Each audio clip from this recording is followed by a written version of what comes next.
Hello बच्चों, let's see the question. The question says the orbital angular momentum of electron in 4s orbital is option 1 1/2 h upon 2 pi, option 2 0, option 3 h upon 2 pi, option 4 2.5 h upon 2 pi।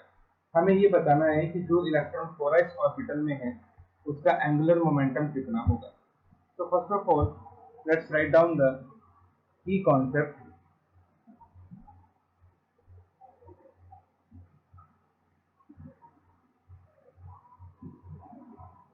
The angular momentum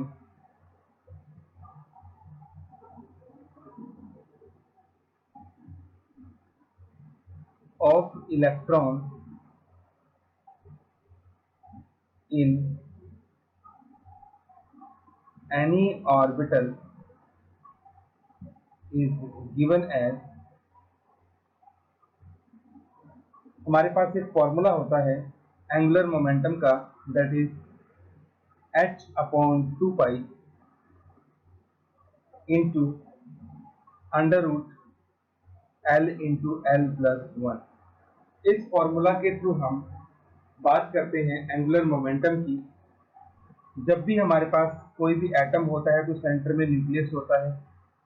nucleus के around जो electron है वो revolve करता है।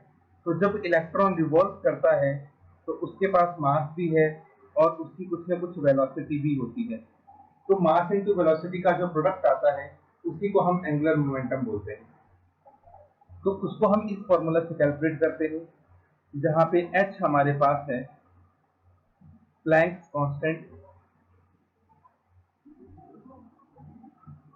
और l जो है that is angular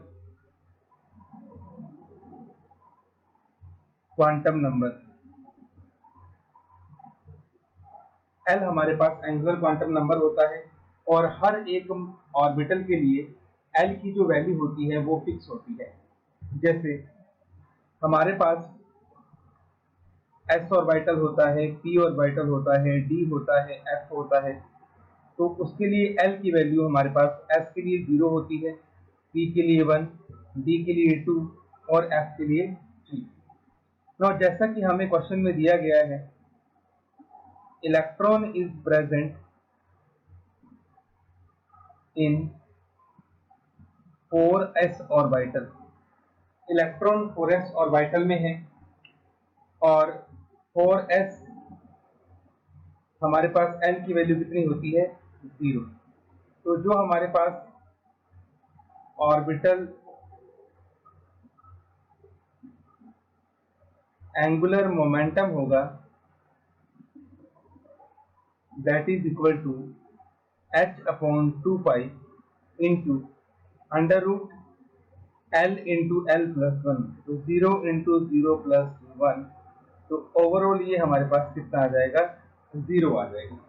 ठीक है, इसको आप सॉल्व करेंगे तो वैल्यू लास्ट में 0 आएगी। तो इसका मतलब अगर कोई भी इलेक्ट्रॉन s में प्रेजेंट है, चाहे वो 4s है, 3s है, 2s है, तो s में जो भी इलेक्ट्रॉन प्रेजेंट होगा उसका ऑर्बिटल एंगुलर मोमेंटम हमेशा कितना होगा 0 होगा। तो यहाँ पे आप देख सकते हैं जो हमारे पास ऑप्शन नंबर 2 है that is the correct option for this question, कि जो एंगुलर मोमेंटम होगा इलेक्ट्रॉन का 4s ऑर्बिटल में वो 0 होगा। ठीक है, 1/2 नहीं हो सकता, h upon 2 pi भी नहीं हो सकता, 2.5 भी नहीं हो सकता, it is 0. So final answer is option number 2, 0. Hope you understood it well. Best of luck.